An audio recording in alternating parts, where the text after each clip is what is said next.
नमस्कार दोस्तों, स्वागत है आपके अपने यूट्यूब चैनल रीडिंग लवर्स पर। दोस्तों, आज की जो वीडियो इसमें हम करने वाले हैं आपका हरियाणा में जो टीचर एलिजिबिलिटी जो टेस्ट है आपका टीएसटी पीएचटी या फिर पीआरटी वाला जो 2024 में होगा। तो आपके एग्ज़ाम के लिए आज की वीडियो में हम यहाँ पर महत्वपूर्ण जो क्वेश्चन है ये करने वाले हैं। सभी के सभी यहाँ पर वेरी वेरी इंपॉर्टेंट क्वेश्चन है, क्योंकि पहले जो एग्जाम हुए थे इसमें क्वेश्चन आ चुके हैं। तो इस कारण से जो क्वेश्चन एक बार आ जाते हैं उसकी दोबारा भी आने की संभावना रहती है, और आपको ये भी पता लग जाएगा कि किस तरीके से एग्जाम में क्वेश्चन पूछे जा रहे हैं। तो सभी के सभी क्वेश्चन यहाँ पर महत्वपूर्ण है। और इनसे पहले वाली जो वीडियो थी इसमें भी हमने इनसे जो पूर्व वर्ष में जो एग्जाम हुए थे उनके महत्वपूर्ण जो क्वेश्चन उनको किया था। तो इसे अगर आप देखना चाहते हैं तो इसे आप हमारे चैनल की प्लेलिस्ट में जाकर देख सकते हैं। इसके अलावा महत्वपूर्ण अपडेट के लिए आप चैनल को सब्सक्राइब कर लीजिएगा, और आप हमारा जो टेलीग्राम ग्रुप है उसे भी आप ज्वाइन कर सकते हैं। इनका लिंक आपको इस वीडियो के डिस्क्रिप्शन में मिल जाएगा। तो सबसे पहले हमारे बाल विकास एवं शिक्षा शास्त्र से जो महत्वपूर्ण क्वेश्चन है ये आ जाते हैं। तो जिसमें क्वेश्चन है कि जैसे प्रासंगिक अंतर्बोध है, प्रासंगिक अंतर्बोध परीक्षण विद्यार्थियों के किसके मापने हेतु उपयोग में लाया जाता है। प्रासंगिक अंतर्बोध परीक्षण, तो ये बुद्धि है, अभिवृत्ति, अभिक्षमता या फिर व्यक्तित्व। तो किसको मापने के लिए प्रयोग में लाया जाता है। और जो यहाँ पर ऑप्शन डी में दिया गया है, किसको व्यक्तित्व के मापने के लिए जो हम इसका प्रयोग करते हैं प्रासंगिक अंतर्बोध परीक्षण का। तो ऑप्शन जो है यहाँ पर डी वाला इसका हो जाएगा। नेक्स्ट आ जाता है इसमें से कौन सा कथन है बच्चों के विकास के बारे में सही है। तो विकास के बारे में कौन सा सही है कि विकास मात्र आनुवांशिकता का एक उत्पाद है। विकास एक यादृच्छिक प्रारूप का अनुसरण करता है। विकास एक संचयी प्रक्रिया है। विकास के विभिन्न आयाम अंतर संबंधित नहीं है। तो यहाँ पर बताना था कि जो इन बच्चों के विकास के बारे में एक सही है। अब सही बताना है यहाँ पर कौन सा है, जो इनमें ऑप्शन सी में दिया गया है। विकास एक संचयी प्रक्रिया है, यही सही है। इसके अलावा अन्य अगर हम यहाँ पर देखें तो इसमें कि विकास मात्र एक आनुवांशिकता का एक उत्पाद है। विकास एक यादृच्छिक प्रारूप का अनुसरण करता है, और विकास के विभिन्न आयाम अंतर संबंधित नहीं है। तो इस कारण से तीनों गलत है। एक जो विकास संचयी प्रक्रिया है तो इसी को क्या है यहाँ पर इसमें सही माना गया है। नेक्स्ट आ जाता है त्वरण। त्वरण किस प्रकार के विशिष्ट बच्चों की शिक्षा के लिए एक महत्वपूर्ण योजना है त्वरण। तो इसमें प्रतिभाशाली, तो एक महत्वपूर्ण योजना है प्रतिभाशाली, धीमे, अधिगमकर्ता, अधिगम, असमर्थ या मंदबुद्धि। तो त्वरण किस प्रकार के विशिष्ट बच्चों की शिक्षा के लिए एक महत्वपूर्ण योजना मानी गई है। तो ये जो है प्रतिभाशाली जो बच्चे हैं उनके लिए है, न कि धीमे वालों के लिए, अधिगम में जो असमर्थ है या मंदबुद्धि। तो त्वरण मतलब तेज को कह देते हैं। तो प्रतिभाशाली जो इनके लिए यहाँ पर ये सही रहेगी। इसके बाद इनमें से कौन सा कारक शिक्षण अधिगम प्रक्रिया को प्रभावित नहीं करता है। तो कौन सा जो है जो शिक्षण अधिगम प्रक्रिया को प्रभावित नहीं करेगा। शिक्षक का शिक्षण कौशल, मानसिक स्वास्थ्य, विषय ज्ञान या शारीरिक रूप। तो कौन सा कारक है जो शिक्षण अधिगम प्रक्रिया को प्रभावित नहीं करता है। अब नहीं करता है कौन सा, जो ऑप्शन डी में आया है, शारीरिक रूप। तो शारीरिक रूप जो है इससे कोई लेना देना नहीं होता है, क्योंकि शिक्षण कौशल अच्छा होना चाहिए, मानसिक स्वास्थ्य वो भी अच्छा होना चाहिए, और अपना जो विषय है उसके बारे में उसे ज्ञान भी होना चाहिए। तो नहीं में आया था तो शरीर जो है इससे कोई लेना देना नहीं है। कोई छोटे कद को हो या लंबा है, काला है, मोटा है, कैसा है, लेकिन उसका पढ़ाने का तरीका जो है वो ज्ञान होना चाहिए। तो इसी कारण से जो ऑप्शन डी वाला इसमें सही आंसर माना गया है। नेक्स्ट आ जाता है इनमें से सृजनशीलता की एक विशेषता नहीं है। सृजनात्मकता की एक विशेषता नहीं है। मौलिकता, अनम्यता, लोचशीलता या धारा प्रवाहिता। तो कौन सी एक विशेषता नहीं है सृजनशीलता की। अब इसमें नहीं होती है तो ये ऑप्शन डी जो सी में है, अनन्यता, ये वाली। तो इसके अलावा देखें तो मौलिकता आ जाएगी इसमें, लोचशीलता आ जाएगी और धारा प्रवाहिता आ जाएगी। तो अनन्यता जो इसमें नहीं है। नेक्स्ट हमारा यहाँ पर क्वेश्चन आ जाता है कौन सी व्यक्तित्व आकलन की वस्तुनिष्ठ विधि नहीं है। तो कौन सी एक विधि जो है यहाँ पर ये व्यक्तित्व आकलन की व्यक्तिनिष्ठ विधि नहीं है। इनमें साक्षात्कार वाली, आत्मकथा, अवलोकन या शब्द साहचर्य। तो व्यक्तित्व का जो आकलन है, जांच परख जो कर सकते हैं आप, तो व्यक्तिनिष्ठ विधि नहीं है। तो ये जो ऑप्शन डी में दी गई है कौन सी वाली, शब्द साहचर्य विधि, तो यही जाए यहाँ पर इसमें नहीं आएगी।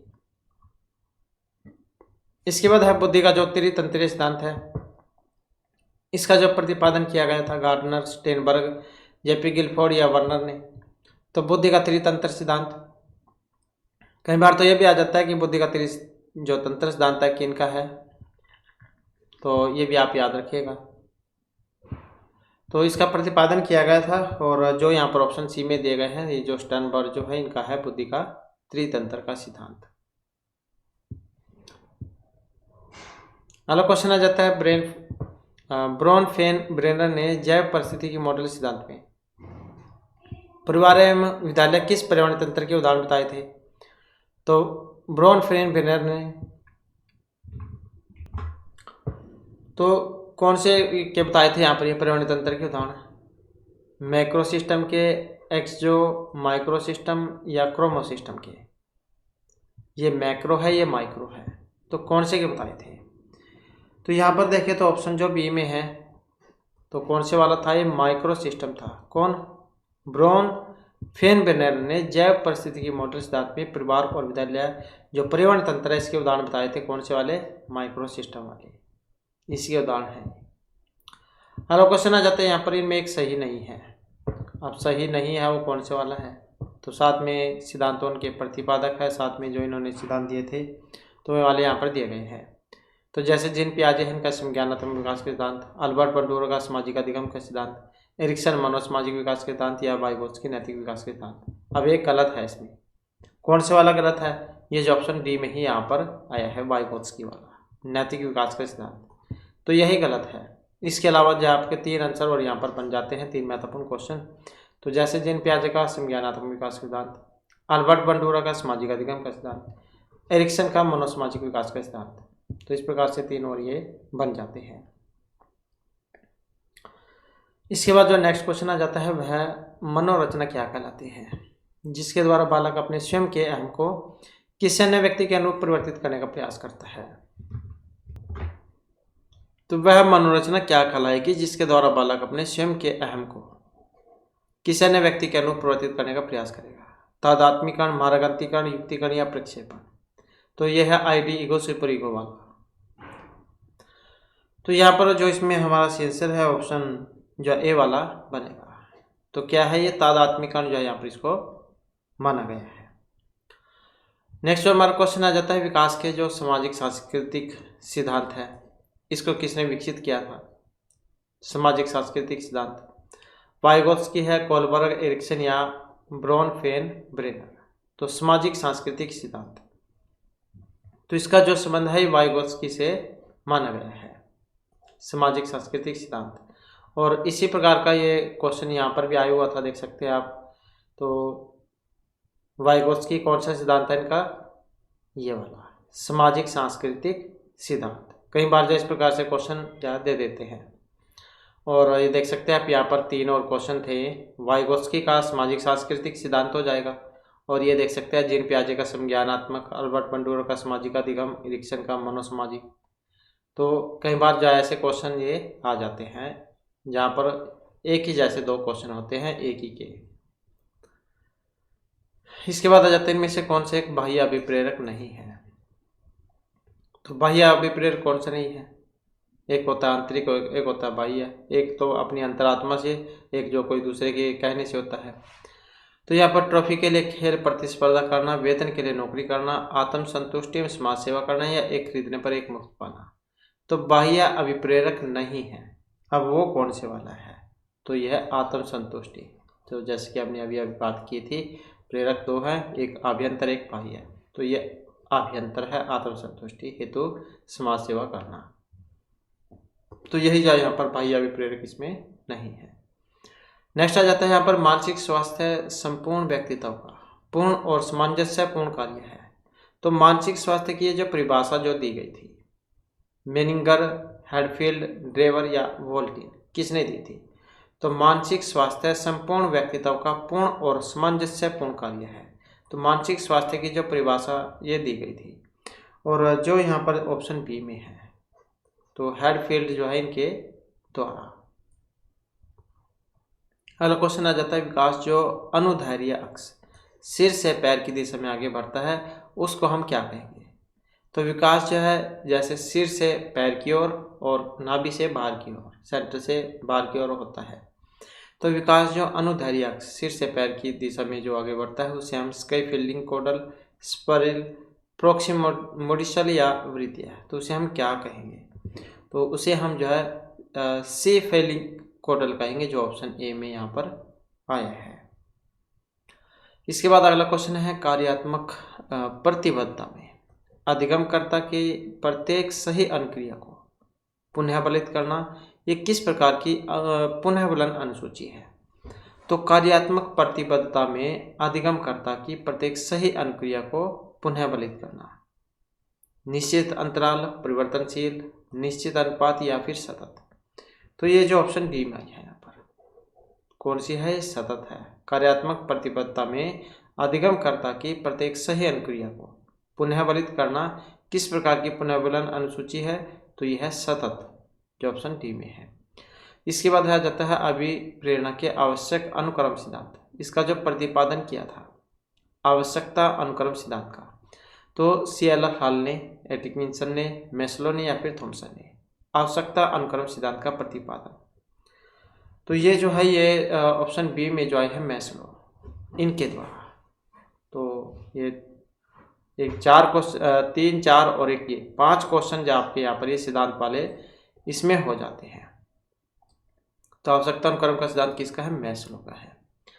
इसके बाद आ जाता है मीनल बुद्धि में औसत सृजनात्मकता में निम्न एवं समायोजन में उच्च स्तरीय है। ये तो ये उदाहरण है यहाँ पर, मीनल बुद्धि में औसत सृजनात्मकता में निम्न एवं समायोजन में उच्च स्तरीय है। तो ये अंतर्वैयक्तिक भिन्नता का, अंतर्वैयक्तिक भिन्नताओं का अवलोकनीय या अपेक्षित भिन्नता का, तो कौन सी भिन्नता का उदाहरण है यहाँ पर? ये मीनल बुद्धि में औसत, सृजनात्मकता में निम्न और समायोजन में उच्च स्तरीय है। तो ये जो है ऑप्शन बी में जो आई है किसका है? अंतःवैयक्तिक भिन्नता, तो इसी का यहाँ पर उदाहरण ये माना गया है। इसके बाद आ जाता है अगला क्वेश्चन। तो यहाँ पर क्वेश्चन है कि कौन से तत्व स्किनर के जो कार्यात्मक प्रतिबद्धता सिद्धांत है इससे संबंधित नहीं है।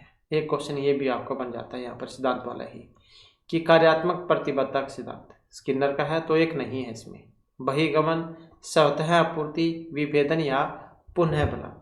अब कौन सा इसमें नहीं है? और ये जो ऑप्शन बी में आया है यहाँ पर विभेदन, तो यही इसमें नहीं है।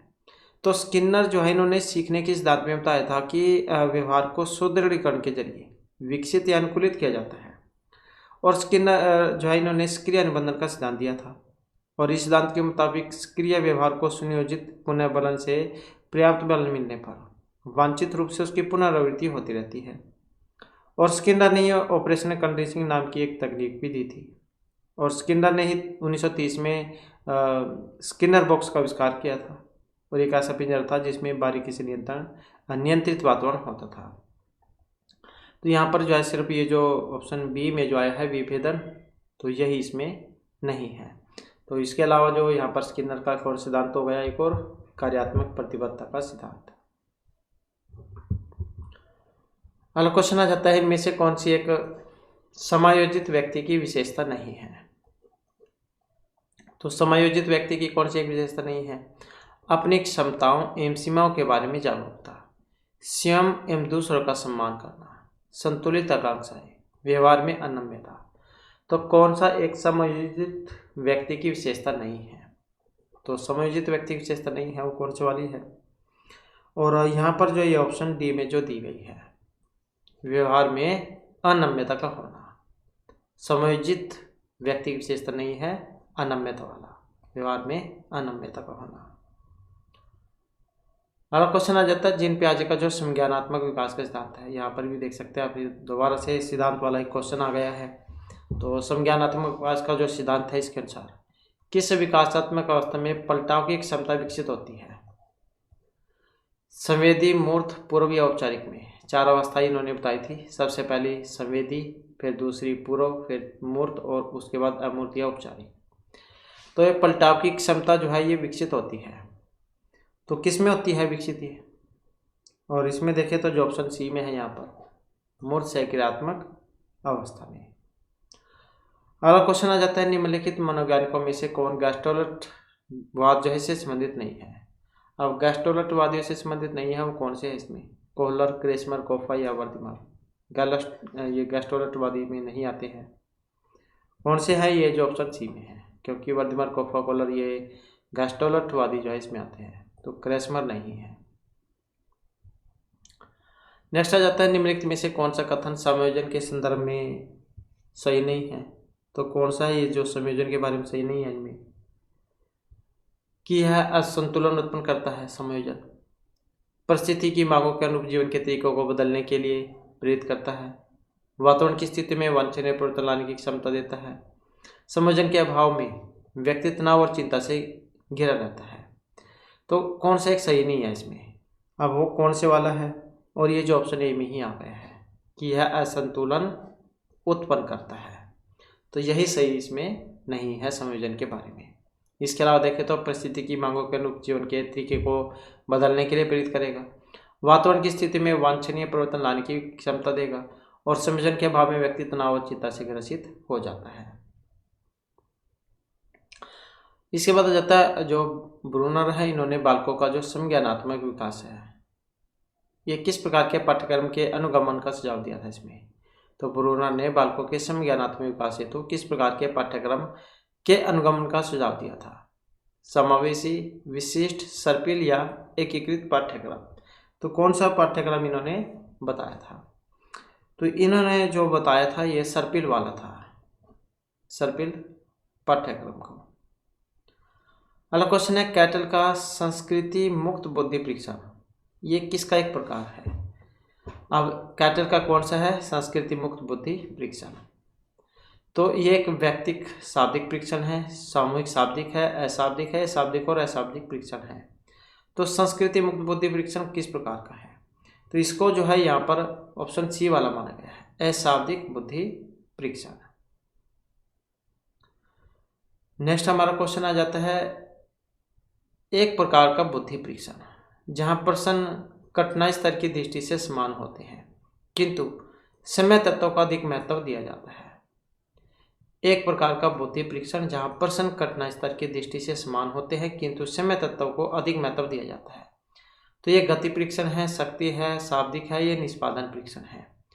तो एक प्रकार का बुद्धि परीक्षण जहाँ प्रश्न को कठिनाई स्तर की दृष्टि से समान होते हैं किंतु समय तत्वों को अधिक महत्व दिया जाता है। तो यहाँ पर जो इसमें माने गए हैं गति परीक्षण, जो ऑप्शन ए में दिए गए हैं।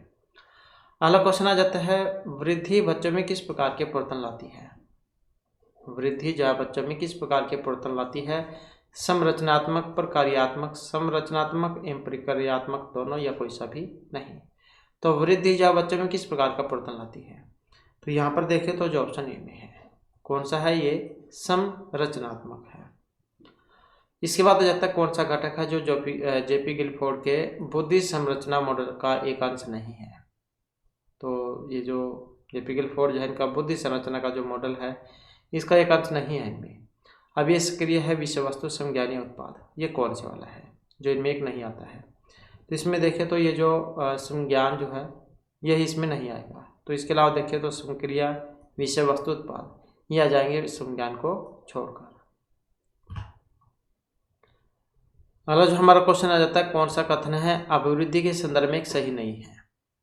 तो अभिवृद्धि के बारे में एक सही नहीं है, और कौन सा है कि अभिवृद्धि में अभिप्रेरणात्मक प्रभाव उत्पादक विशेषता पाई जाती है। अभिवृद्धि पूर्णतः सकारात्मक से पूर्णतः नकारात्मक हो सकती है। अभिवृद्धि में व्यक्ति वस्तु संबंध पाया जाता है। अभिवृद्धि जन्मजात एवं अर्जित दोनों होती है। तो कौन सा कथन अभिवृद्धि के संदर्भ में सही नहीं है। अब इसमें जो सही नहीं है ये जो ऑप्शन डी में आया है कि अभिवृद्धि जन्मजात एवं अर्जित दोनों होती है। तो यही जो अभिवृद्धि के बारे में सही नहीं है कि क्या अभिवृद्धि जन्मजात एवं अर्जित दोनों होती है।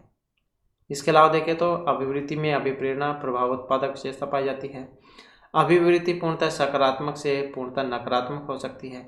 अभिवृद्धि में व्यक्ति वस्तु संबंध पाया जाता है। तो बस इसको छोड़कर इसके बाद जो अगला क्वेश्चन है इनमें से कौन सा एक सही नहीं है। तो एरिक्सन के मनोसामाजिक विकास की अवस्थाएं और साथ में उनका क्रम बताया गया है। तो जैसे यहाँ पर इनमें एक सही नहीं है, वो कौन से वाला है, तो ये जो ऑप्शन सी में आया है स्वायत्त बनाम लज्जा एवं शंका पहली अवस्था है। तो यही इसमें सही नहीं है। इसके अलावा अगर हम देखें, पहल बनाम अपराध बोध तीसरी अवस्था हो जाएगी, पहचान बनाम भूमिका संभ्रांति पांचवी अवस्था हो जाएगी, अध्यवसाय बनाम हीनता चौथी अवस्था हो जाएगी।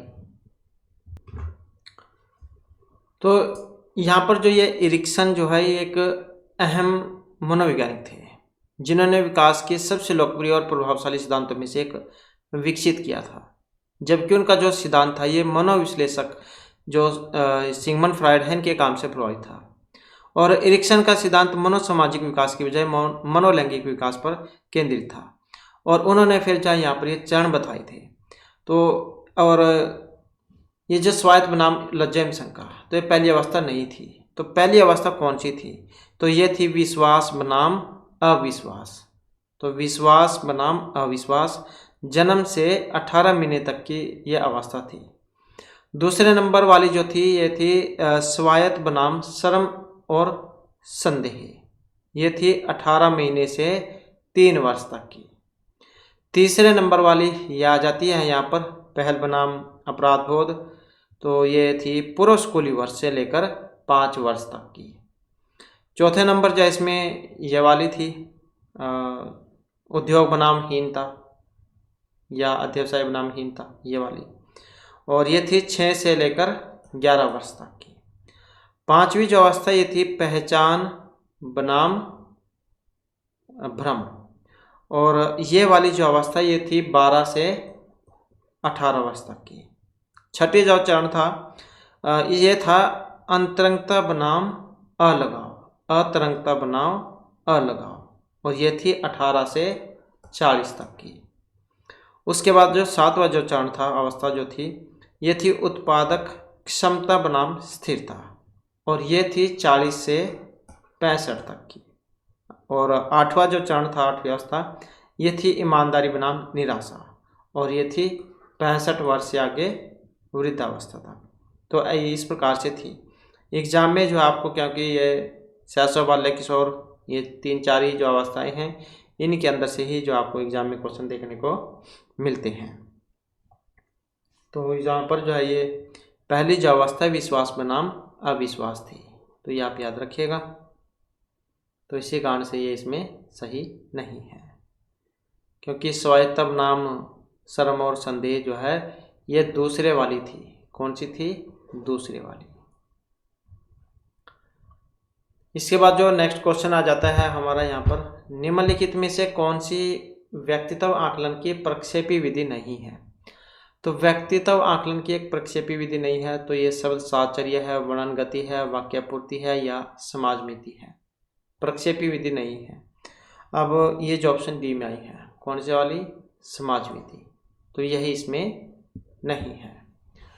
और ये तो हमारे जो यहाँ पर बाल विकास के महत्वपूर्ण क्वेश्चन थे। और फिर इसके बाद हमारे हिंदी ग्रामर जो है इसके क्वेश्चन आ जाते हैं। तो जिसमें क्वेश्चन है कि उच्चारण की दृष्टि से ग व्यंजन की ध्वनिगत विशेषता है, मतलब ग का प्रारंभ बताना है, कौन से वर्ण है ये? तो अकुह विसर्जनम कंठ होता है। अ कोरक ह और विसर्ग का जो उच्चारण है हमारे कंठ से होता है। तो किससे होगा? कंठ से। नेक्स्ट आ जाता है वचन की दृष्टि से कौन सा एक सही है? दर्शन दर्शनों, प्राण प्राणों, नारी नारियों, हस्ताक्षर हस्ताक्षरों, तो एक सही है इसमें। अब ये सही कौन से वाला है? नारी नारियों वाला, तो यही इसमें सही है। नेक्स्ट आ जाता है गिरीश, इसमें संधि हुई है, गिरी प्लस मीस गिरीश बनता है। अब ये दीर्घ है, यण है, गुण है या व्यंजन है, कौन सी है इसमें?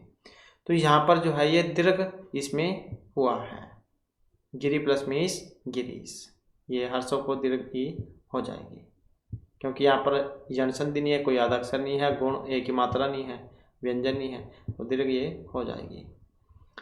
नेक्स्ट आ जाता है जहानवी, इस शब्द का जो पर्याय है ये मंदाकिनी, पथगामिनी, कुमुदिनी या नलिनी, क्या होता है? जहानवी।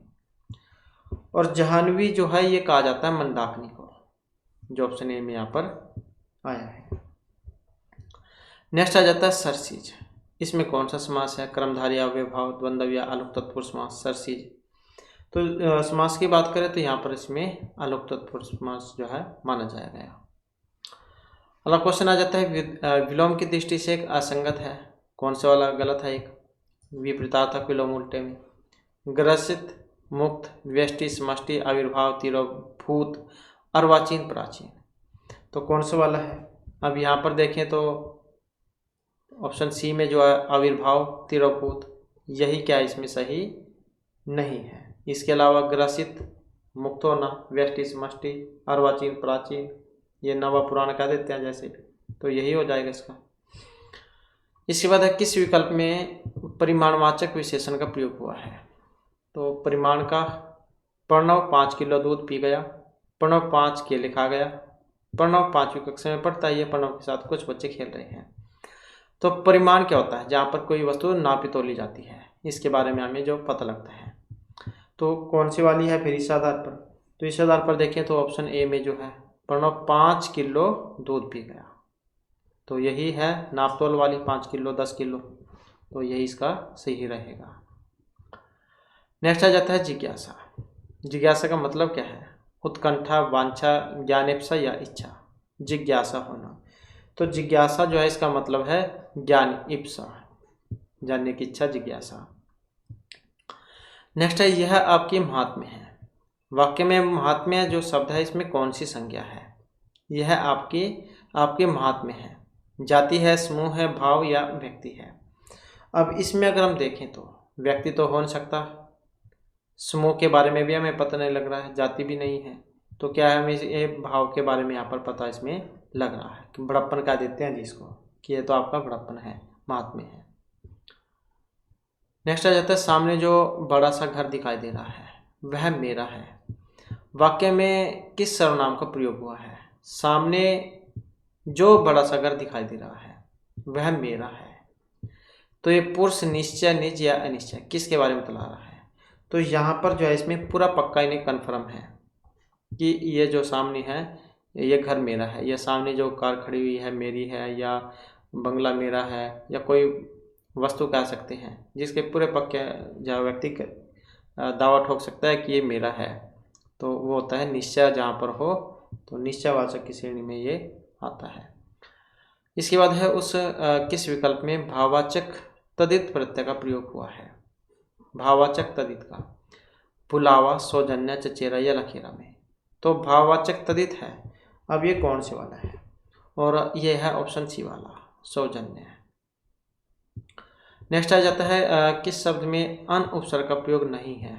तो अन वाला कौन सा है? अन उत्तर, अनुत्तर, अनुउदार, अनुपम, अनुगमन। तो अन एक में नहीं है, वो कौन से वाला है? तो नहीं है, और ये जो ऑप्शन डी में है, क्योंकि अनुगमन तो इसमें नहीं है। अनुपम, अनुपम, अनुद्धार, अनुत्तर, तो यहाँ पर अनुगमन नहीं होता है, अनुगमन होता है। नेक्स्ट आ जाता है क्रिया की दृष्टि से असंगत है। रमेश पत्र लिखवाता है, प्रेरणा है। बालक छत पर खड़ा है, अकर्मक है। अध्यापक बालक को हिंदी पढ़ा रहा है, द्विकर्मक है। प्रणेता जोर जोर से हंस रहा है, सकर्मक है। तो कौन सा एक गलत है? असंगत है यहाँ पर एक, और असंगत कौन से वाला है? ये ऑप्शन डी में जो है प्रणीता जोर जोर से हंस रही, क्योंकि सकर्मक नहीं अकर्मक का उदाहरण है। नेक्स्ट क्वेश्चन है विसर्ग संधि से। विसर्ग संधि जो है यहाँ पर विसर्ग ध्वनि, इसका प्रयोग किन शब्दों में होगा? तत्सम, तद्भव, देशज या सभी शब्दों में विसर्ग ध्वनि का। तो विसर्ग ध्वनि जो इसका प्रयोग जो है ये तत्सम जो शब्द है उसमें होता है। तत्सम क्या मतलब? जो संस्कृत वाले हैं, क्योंकि संस्कृत में होती है विसर्गा, तो संस्कृत में तो क्या है ये उसी का है। विसर्ग किस में होती है? संस्कृत में, और इनको तत्सम कहा जाता है। इन्हीं का परिवर्तित रूप होता है तद्भव, जो जिन्हें हम हिंदी कह देते हैं। नेक्स्ट आ जाता है साधोच्चारण। इसका भी जब हम संधि विच्छेद करेंगे तो कौन सा बनेगा? साधोच्चारण का। तो जब हम इसका संधि विच्छेद करेंगे साधु प्लस में आचरण जाए होगा, क्योंकि ये जन संधि जो उसमें बनेगा इस उ को वाह हो जाएगा, क्योंकि ई को या, उ को वाह, री को रा, और री जो है इसको ला होता है। तो ये उ को वाह हो जाएगा, ये आधा हो जाएगा, और ये इसमें मिल जाएगा, तब ये बनेगा जन संधि में। इसके बाद आ जाता है 9 2 11 होना। तो यहाँ पर क्या है, मुहावरे लोकोक्ति है, तो इसका मतलब क्या होता है, 9 2 11 होना। तो 9 2 11 होना मतलब गिनती करना, भाग जाना, हार जाना या उड़ जाना। तो इसका मतलब होता है भाग जाना, जो यहाँ पर ऑप्शन सी में आया है। नेक्स्ट क्वेश्चन है नीम हकीम खतरा जान। नीम और हकीम दोनों खतरनाक होते हैं। हकीम नीम को खतरनाक बताते हैं। अधूरा ज्ञान हानिकारक होता है। खतरा अर्थात रोग होने पर हकीम के पास जाओ। तो नीम हकीम खतरा जान, इसका मतलब क्या है? तो इसका जो अर्थ है ये लिया गया है अधूरे ज्ञान से। अधूरा ज्ञान जो होता है वो खतरनाक होता है। इसके बाद है घड़ो पानी पड़ना। मुहावरा है, इसका सही मतलब क्या है? लज्जित होना, हार मान लेना, कीचड़ या भयभीत होना। घड़ो पानी पड़ना, तो इसमें जो है ऑप्शन ए से लिया गया है, अर्थात लज्जित होना। नेक्स्ट हमारा क्वेश्चन आ जाता है यहाँ पर 186 और 88। आंखें बिछाने का मतलब बाट जो होना, चिंता में पड़ना, जागते रहना या अपमान करना। तो आंखें बिछाने का मतलब क्या होता है? तो इसका अर्थ होता है बाट देखना। बाट देखना क्या देते हैं जिसे इसी भाषा में।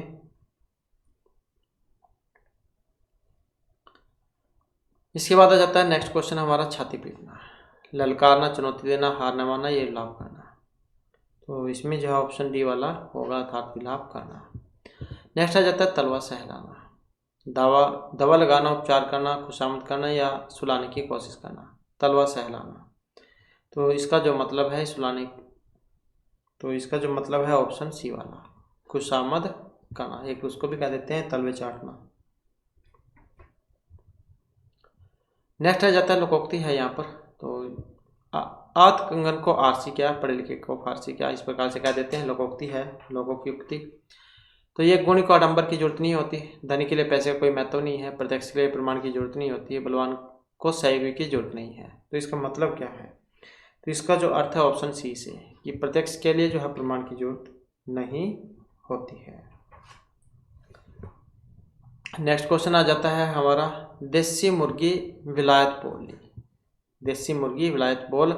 तो कम कीमत में अच्छी वस्तु, उम्मीद से बढ़कर बेमेल बातों का मेल या अनोखी चीज दिखना। तो इसका मतलब यहाँ पर क्या लिया गया है?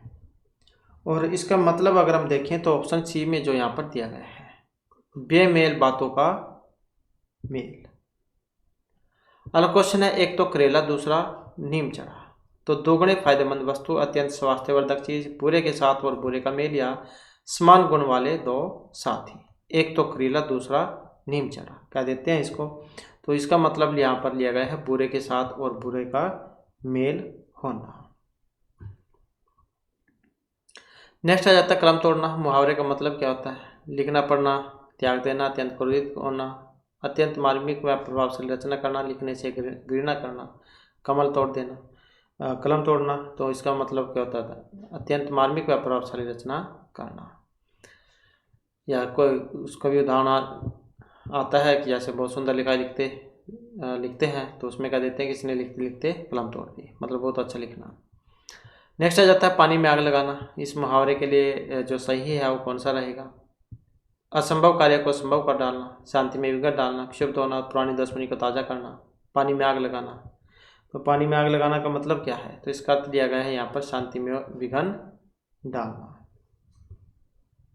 इसके बाद आ जाता है चेहरे की हवाई उड़ना। इसका मतलब क्या है? तेजी से चलना, जवाब न देना, घबरा जाना या क्रोधित होना। चेहरे पर हवाई उड़ना, इसका मतलब, तो इसका अर्थ जो होता है ये घबरा जाना।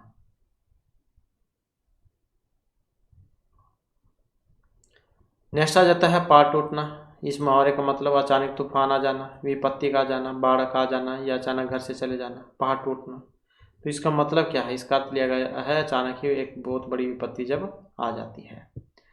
इसके बाद है तबेले की बला बंदर के सिर। लोकोक्ति है, इसका मतलब क्या है? तबेले की बला बंदर के सिर। अवसर चूकने पर पछताना व्यर्थ है, जैसा चाहा वैसा हो गया, केवल बाहरी दिखावा, अपराध करे कोई, पकड़ा जाए कोई और। तो तबेले की बला बंदर के सिर, इसका मतलब क्या है? तो इसका अर्थ यहाँ पर ऑप्शन डी में है कि अपराध करे तो कोई और पकड़ा जाए कोई और। नेक्स्ट आ जाता है अपना हाथ जगन्नाथ। लोकोक्ति है, इसका मतलब अपने हाथ से काम किया गया अच्छा होता है, शारीरिक बल की तुलना में बुद्धि बल श्रेष्ठ है, गुणों के विपरीत नाम का होना या अपने हाथ भगवान के पास होना। इसका अर्थ क्या है?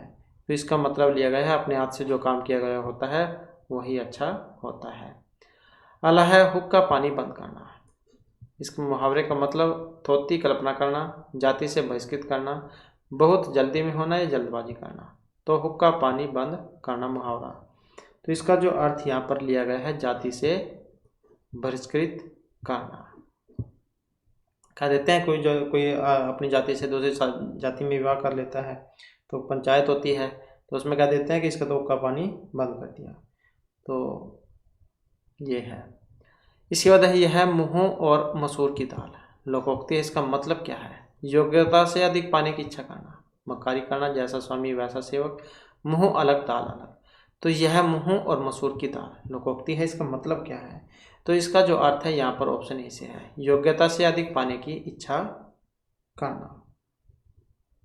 तो रोहन ने कहा कि मैं इस पहाड़ पर चढ़ जाऊंगा, और तब उसके दोस्त ने कहा यह मुँह और मसूर की दाल है। मतलब योग्यता से अधिक पाने की इच्छा करना। इसके बाद है आँख की किरकिरी होना, अप्रिय लगना, कष्टदायक होना, धोखा देना या बहुत प्रिय होना। आँख की किरकिरी होना, इसका मतलब क्या है? तो इसका जो यहाँ पर अर्थ जो है ऑप्शन सी में आया है, मतलब कष्टदायक होना। इसके बाद है आगे कुआ पीछे खाई, चारों तरफ जल ही जल होना, रास्ते का बंद होना, दोनों और मुसीबत या बीच में से निकल भागना। तो आगे कुआ पीछे खाई, इसका मतलब क्या है? तो इसका जो अर्थ है ऑप्शन सी में कि दोनों और मुसीबत का होना। नेक्स्ट है नाक रगड़ने का मतलब, नाक में चोट लगना, इज्जत देना, दीनता पूर्वक प्रार्थना करना, चापलूसी करना। तो नाक रगड़ने का मतलब क्या है? तो इसका जो अर्थ है यहाँ पर दीनता पूर्वक प्रार्थना करने से।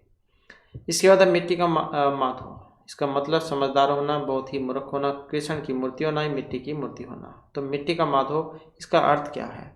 तो इसका जो अर्थ है यहाँ पर बहुत ही मूर्ख होने से लिया गया है।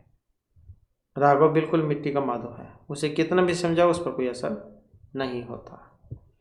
इसके बाद यहाँ पर भी एक गलत है, रास्ता नापना मतलब आकलन करना, रग रग जानना, अच्छी तरह से परिचित होना, लोहा लेना, सामना करना, शैतान के कान काटना, बहुत चतुर होना।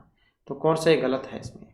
तो इसमें एक गलत है, ये जो ऑप्शन एक में ही आया है, रास्ता नापना मतलब आकलन करना, क्योंकि रास्ता नापना जो इसका मतलब होता है चले जाना। इसके बाद है अंदर अंदर कढ़ाई में गुड़ पकना, इसका मतलब गुप्त मंत्रणा होना, अपने में सीमित होना, ज्ञान होना, काम का न आना। तो अंदर अंदर कढ़ाई में गुड़ पकना, इसका मतलब क्या है? तो इसका जो अर्थ है गुप्त मंत्रणा होना। नेक्स्ट आ जाता है तुम्हारे मुंह में घी शक्कर, कह देते हैं ईश्वर करे तुम्हारा समाचार सत्य हो, तुम्हारी बातें मीठी लगती हैं, तुम्हें मिठाई की कभी कमी नहीं है, सदैव मीठी बात ही बोला करो। तो तुम्हारे मुंह में घी शक्कर क्या है? इसका मतलब क्या है? तो ईश्वर करे कि तुम्हारा समाचार सत्य हो, मतलब कोई किसी को बात कह देता है अच्छी बात, तो उसमें कह देते हैं कि तुम्हारे मुंह में घी शक्कर। या नौकरी लगने की बात कह देते हैं दूसरे व्यक्ति की, तुम्हारी जो है अभी इसी वर्ष में नौकरी लग जाएगी या इसी महीने में नौकरी लग जाएगी। नेक्स्ट आ जाता है आंखें बिछाना। इस मुहावरे का सही अर्थ क्या है? प्रायश्चित करना, आंखें थक जाना, उपेक्षा करना या हृदय से आदर करना। तो आंखें बिछाने का मतलब क्या है? तो इसका जो अर्थ है यहाँ पर ये हृदय से आदर करने से है। इसके बाद है सूरज को दीपक दिखाने का मतलब, प्रसिद्ध व्यक्ति को परिचय देना, सूरज पर प्रकाश डालना, सूरज की महिमा या सूरज पर अंधेरा दूर करना। सूरज को दीपक दिखाने का मतलब क्या है? तो जो प्रसिद्ध व्यक्ति होता है उसी को अगर ज्ञान की बातें। इसके बाद है नमक हलाल होने का मतलब, कृतज्ञ होना, नमक खाना, कृतज्ञ या नमक डालना। नमक हलाल होने का मतलब क्या है? तो इसका मतलब जो है यहाँ पर कृतज्ञ होना, जो ऑप्शन ए में आया है। नेक्स्ट आ जाता है मिट्टी में मिलाने का मतलब, किस चीज़ को मिट्टी में डालना, बर्बाद करना, बीज बोना या हाथ से छूट जाना। तो मिट्टी में मिलाने का मतलब क्या है यहाँ पर? तो इसका मतलब होता है नष्ट कर देना अर्थात बर्बाद करना। इसके बाद हवा से बातें करना, मुहावरे का मतलब बहुत अधिक बोलना, सपनों की दुनिया में रहना, हमेशा प्रकृति के बारे में बातें करना, बहुत तेज दौड़ना। तो हवा से बातें करना मुहावरा है, इसका मतलब क्या है? तो इसका जो मतलब है यहाँ पर ये बहुत तेज दौड़ने से है। इसके बाद है कौन से मुहावरे का अर्थ सही नहीं है। गाल बजाना मतलब बढ़ चढ़ कर आत्म प्रशंसा करना, दूध का दूल्हा होना निष्कलंक होना, एक आंख से देखना मतलब भेदभाव करना, मुट्ठी में करना मतलब वशीभूत करना। तो कौन से मुहावरे का एक सही अर्थ यहाँ पर नहीं है, और ये जो ऑप्शन सी में आया है, एक आंख से देखना मतलब भेदभाव करना। इसके बाद आ जाता है पत्थर की लकीर। ये मुहावरा, इसका मतलब दृढ़ रहना, पत्थर से चित्र बनाना, पत्थर से लकीर खींचना, जिद्दी व्यक्ति। तो पत्थर की लकीर मुहावरे का सही मतलब क्या है यहाँ पर, तो इसका जो अर्थ है यहाँ पर दृढ़ रहने से। नेक्स्ट आ जाता है अंग्या बेताल। इसका मतलब आग में कूदना, कठिन और जटिल काम करना, सरल कार्य करना, लाल कपड़ा पहनने वाला। तो अंग्या बेताल का मतलब क्या है, वेरी वेरी इंपॉर्टेंट भी है, इसी प्रकार के ज़्यादातर एग्जाम में पूछे जाते हैं। तो इसमें रहेगा कठिन और जटिल कार्य करना। नेक्स्ट आ जाता है क्वेश्चन। तो यहाँ पर क्वेश्चन है कि आकाश कुसुम का होना। आकाश पाताल तो आपने अब तक सुना होगा। तो आकाश कुसुम होना, अनहोनी एवं असंभव घटित होना, निराशाजनक परिदृश्य, आकाश से गिरना या सुगंधित होना। आकाश कुसुम होने का मतलब क्या है, तो इसका मतलब है अनहोनी एवं असंभव घटित होना। इसके बाद है बगले झांकना।